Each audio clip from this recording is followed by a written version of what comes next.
my name's Jensen, and I'm 18 now.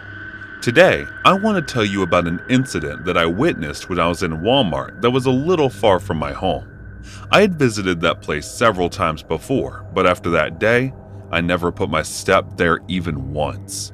Someone was almost killed right in front of me, and after seeing that pool of blood and screaming, I couldn't tell how much afraid I was. This incident happened about 3 years ago when I was 15. I was a school-going girl, and also a shy one. I didn't have many friends even at school, but I was bullied by many. They used to call me the girl with mirrors or double battery and several other names, but I didn't care that much. At the start, I felt bad and even cried and decided not to go to school. But then I became used to it, and nothing bothered me much after that. I had decided that I would only focus on my studies and let them tease and bully me as much as they wanted. I just kept on ignoring them. I am the only daughter of my parents, though I had an elder brother who was 2 years older than me. In an accident, we lost him. Now there was nothing except his memories. My mother got a paralysis attack due to that incident. Until now, she fears a lot when she thinks about the past. My dad and I try to act normal in front of her whenever she loses her control and breaks out. Her medications were going on, but I don't think they were affecting her at all. I was the only one after my dad who could look after her. Though her mother also came to live with us when she heard about all this, but even then, she was old and was able to do only light work, so it was all upon me.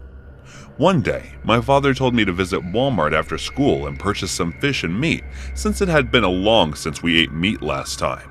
He had some urgent work at his office, so he couldn't go and asked me to go instead of him. There was no problem with that, since I just had to sit in my car and the driver and go to Walmart and then return home. And also, I hadn't eaten meat for long, so I was excited about it. I went to the school, and as Dad asked me, I walked out of the school and called my driver to come and pick me up. He came and took me in. I asked the driver to take me to Walmart as I had some shopping to do. After half an hour of driving, we reached Walmart. I asked the driver to park the car and come to the grocery section as the bag might get heavy. I went in and took a trolley. I walked to the grocery section and took everything I needed from there. After that, I also went to the beauty section and took some nail polish and lipstick for me. I was waiting for my driver to come in and take the trolley to the counter, but he was late. I slid the trolley to a bench that was constructed in the beauty section and waited for him to come. I was sitting there when I saw a lady who might be in her 30s come through the gate and remove the goggles from her eyes. She came straight to the beauty section. The strange thing was that she was already in tons of makeup and was sparkling even from a mile away, and even then she was here for shopping. She started looking at every shelf. Everyone there was staring at him like crazy, and why shouldn't they? She was looking at a complete piece of garbage. It looked like she had come here straight from a play or drama. Her attention was eye-catching. I was looking at her search when I heard some commotion outside the beauty section. There was a masked guy with a knife and a gun in his hands. He came running inside the beauty section while pointing the gun toward the security guards. He came in and grabbed that lady. She was wearing a heavy gold necklace along the rigs and all that, and according to me, that chain snatcher was aiming for his necklace only. He grabbed her from behind and started snatching the necklace from her neck, but she was not ready to give in. She was struggling hard to save her necklace. So in this fight, the masked man had the necklace and kicked her in the stomach. While she bent down a little with pain, he snatched the necklace out of her neck, but in a hurry. I think he got a little too harsh since her neck was chopped due to that necklace. The chain snatcher tried to run, but he didn't see the mirror door while looking at the lady and bumped hard into the gate. As soon as he fell after bumping into the gate, the security guards came running and grabbed him, but the lady was not in good condition. She fell while holding her neck. I was sitting just a few steps away from her and could see her. Soon she fell and got unconscious. Within a minute, there was a pool of blood around her. I knew I should have helped her, but I couldn't since my legs froze after seeing that blood. I couldn't move my body either. I was just sitting there like a statue, but the security guard came running and put a handkerchief from his pocket and wrapped it around her neck to stop the bleeding. After this, with the help of some other crew members, He took her to the hospital. Meanwhile, the other guard called 911 and called the cops to arrest him. The cops came in and took him with them. After this mess cleared, my driver came running in and took my trolley to the counter and got the bill ready. Meanwhile, I was sitting there waiting for my bill. As soon as he returned, we got into the car and returned home. I couldn't tell this incident to my dad and mother since I didn't want to give her any stress, but I never heard from that lady after that. Did she survive or not? But believe me, that incident was the scariest incident of my life, and from then, I took a promise to myself that I would never go to that place. Hey guys, thanks so much for all the support. If you haven't subscribed to the channel yet, please feel free to do so.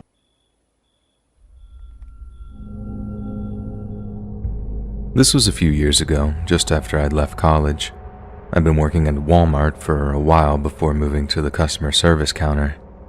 My first holiday season was almost my last. After experiencing the post-Christmas returns period, I threatened to quit if my boss didn't move me out. Thankfully, she relented and I was given my own department. That's where I would stay until the next year's returns rush. I was doing my regular thing in electronics when my boss came to me for a favor. One of the girls scheduled to work customer service had just quit on the spot. She couldn't spare anyone else, and she knew I'd worked there before. I told her no before she could even finish, but she continued to beg. As one last desperate move, she offered to give me New Year's Eve and day off. It was an offer too good to refuse, and I reluctantly agreed. In spite of the desk being backed up to the doors, my fellow coworker and I were blowing through the line fast. People seemed to be a bit nicer than they had the previous year. That was until I began assisting this unkempt-looking man. He had a car seat for a toddler that he wanted to return. The guy seemed a little out of it. I had asked him twice about the receipt before he pulled this crumpled piece of paper from his pocket and handed it to me. I unfolded it and began the refund process. As I took the seat from the counter and sat it in a nearby basket, I made a passing comment to a coworker about the guy returning it because he needed to get high. It was just something that I expected from the area, something to that effect. I know it was in bad taste, but my coworker laughed and I returned to the counter to give the guy his money. He was staring a hole through me and gritting his teeth. He said, "I heard that. I'd watch your back if I were you." I could tell he meant business. I didn't want to draw attention, so I apologized under my breath and quickly handed him his money. Before he was able to say anything else, I called for the next customer. He reluctantly stepped away but remained close by, continuing to give me a death stare for several minutes. There was something about the look that terrified me. Although I kept working, a feeling of nausea boiled in my guts until he finally left. The next 3 hours dragged by, and because of the incident, my mood had taken a drastic downturn. I was overjoyed to see it end, but terrified of what may await me outside. There was no way I was going to my car alone. I went to seek out a coworker that I'd been dating on and off for a while. He agreed to walk me out to my car, and we stopped just inside the doors to look out. I didn't see the guy, so we continued on. The two of us stopped again briefly, but there was still no sign of him anywhere. Customers were coming and going, driving by us. Nothing looked off, and we headed across the lot to my car.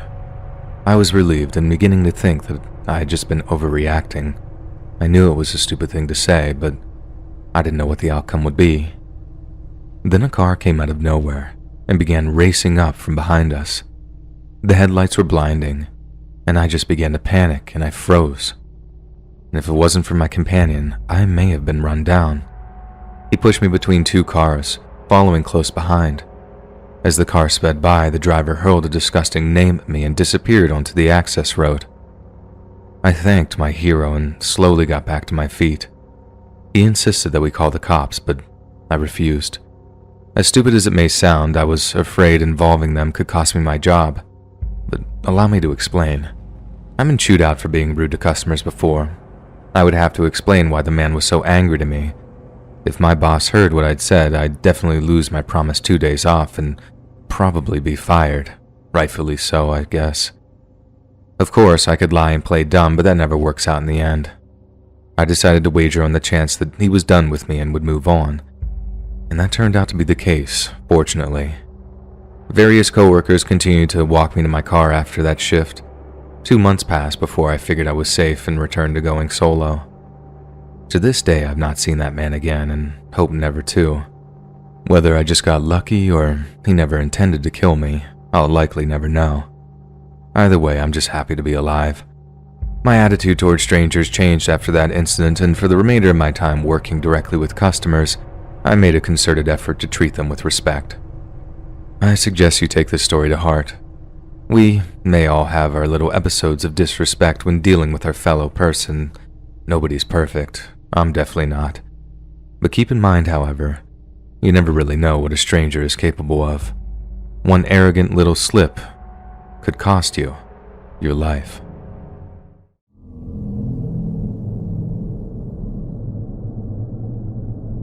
So I was scrolling through the subreddit Creepy Encounters, and it reminded me of a story that happened to my twin sister and I about 2 years ago. We were 22, almost 23 when it happened, and as we'd moved to a different town to pursue our studies, we'd only come home for the holidays. It was a summer's evening, and our father wanted to cook us all something, but was missing a few things, so we all decided to go to a little grocery shop in the city centre. It was too late to go to a supermarket and a bit too far.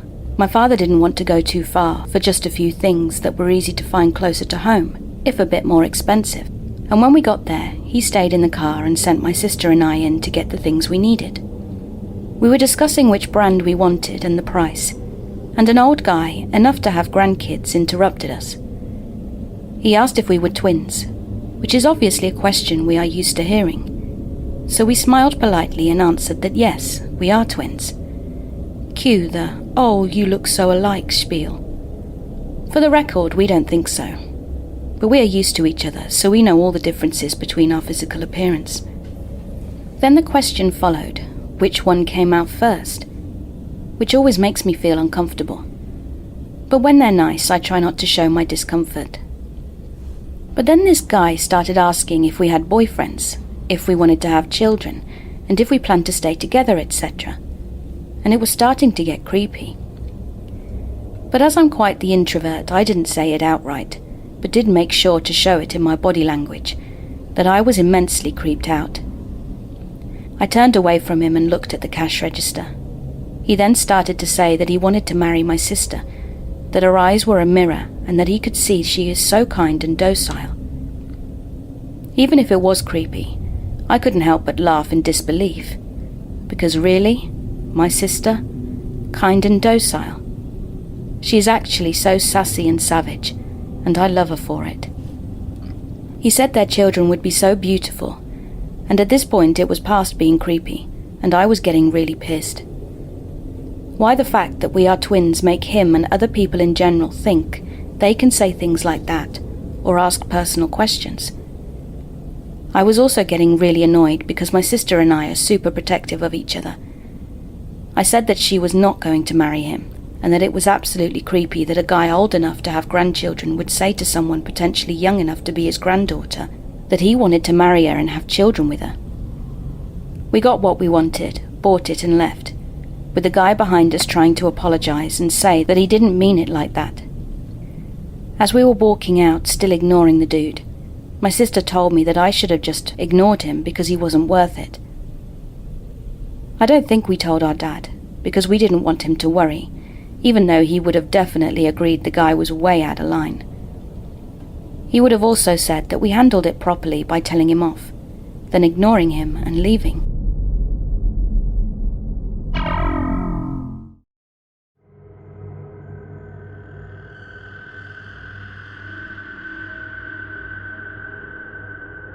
Some say he was in a house fire. The flames had gnawed the skin like an old candle. Others swore he was struck by lightning as a child and that the bolt head forked directly into the poor boy's face. The rumors that he looked the way he did because of some horrifying nuclear accident at the nearby Donetsk power plant. Men swore he was real. Others said that it was all a lie. But back in the day, almost everyone in the greater Pittsburgh area had heard some variation of the Charlie No-Face urban legend. Some called them the Green Man, others the Monster of Beaver County, but the details were essentially the same.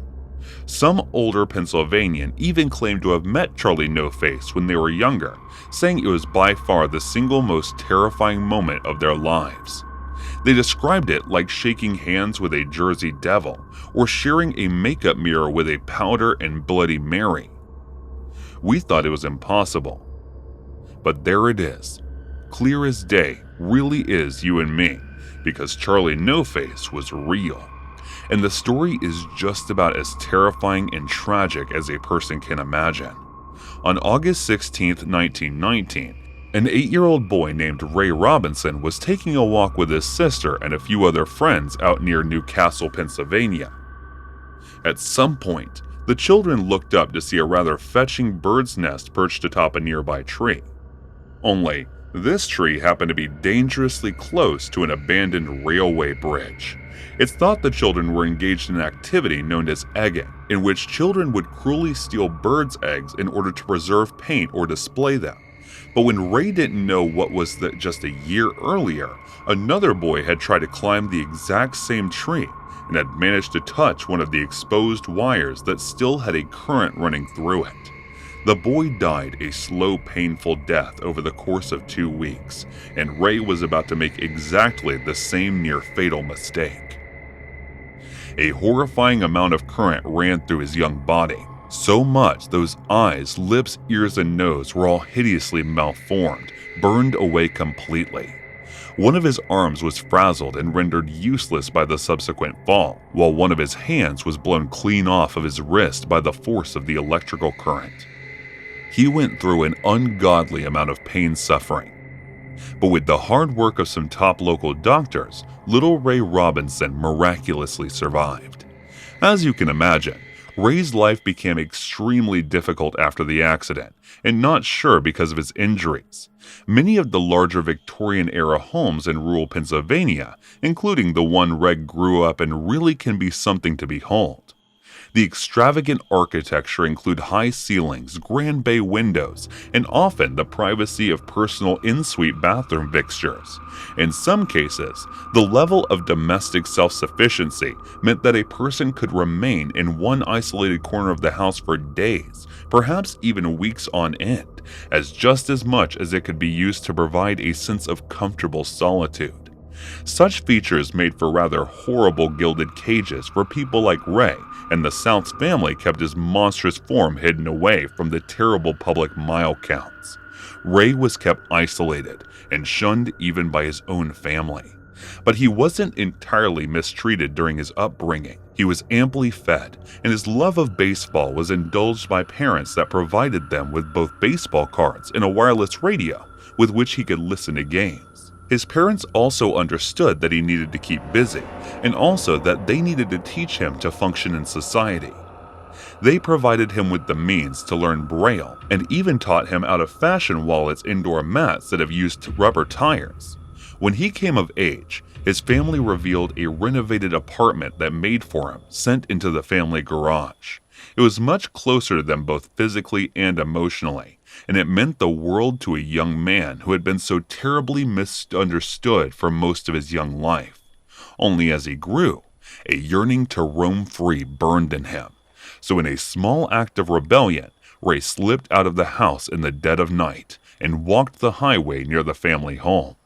It became something of a habit. He enjoyed the feeling of the tarmac underfoot, the feeling of the breeze on the skin. After a while, he went from walking the highways once or twice a week to almost every night, always alone and always at night. And this is where the real-life Ray Robinson became a walking, talking urban legend. Most nights, on the rare occasion that a car did come along, Ray was so frightened by the sound of the oncoming engine that it scampered off the road and hid among the foliage. But after a while, he found he was unafraid of the roaring vehicles if he stuck to the side of the road. That didn't seem to bother him, so he made the decision to stop hiding.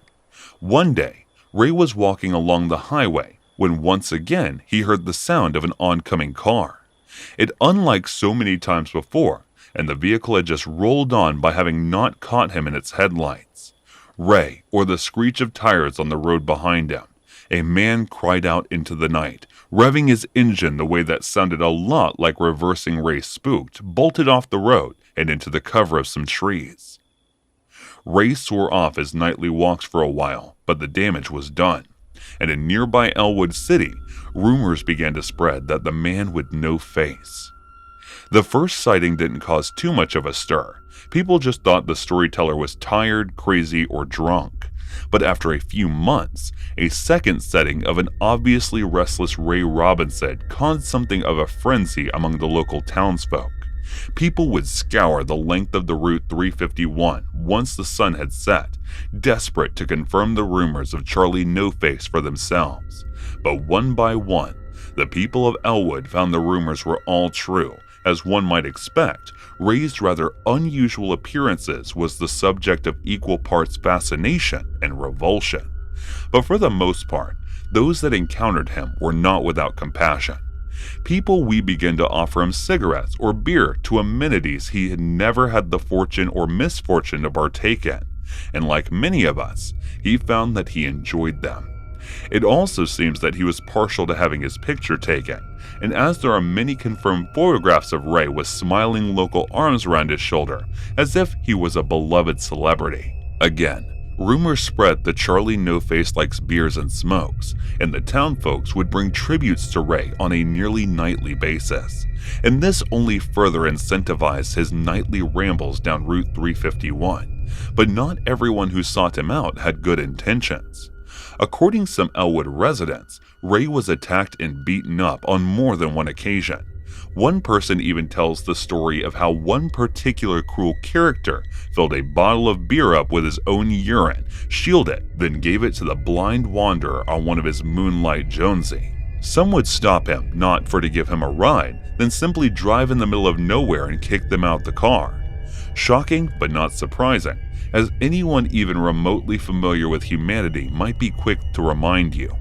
When older Elmwood residents tells the story of driving down Wallace Run Road late at night with his friends, they brought with them a case of beer, a straw, and some cigarettes, and their usual tribute to the Green Man. Although his friends had seen Charlie No-Face before, our narrator had yet to have the pleasure. And when Rave Robinson finally presented themselves in the flesh right in the seat next to him, the man said he was frozen in terror. Everything they said about him was true, and his face really was green. And as it turns out, there's a rather grim reason behind the discoloration, as Ray's nose was basically an open wound for his entire adult life, and as a result, he often suffered from quite dangerous infections, thus turning his face a slightly verdant woo. People need to understand, the resident was quoted as saying this was a human being, a real person, and someone who endured one of the most tragic lives I've ever encountered. Underneath it all was this beautiful, kind man. Somewhere, there exists a photograph of Ray Robinson posing with a woman. It's clear that she's happy, that she's unafraid of him, and the way she holds him speaks to the warmth that she has for a man she may never ever have met before. All based on a well-deserved reputation of being a kind and gentle spirit that wouldn't let her life-changing accident keep them down.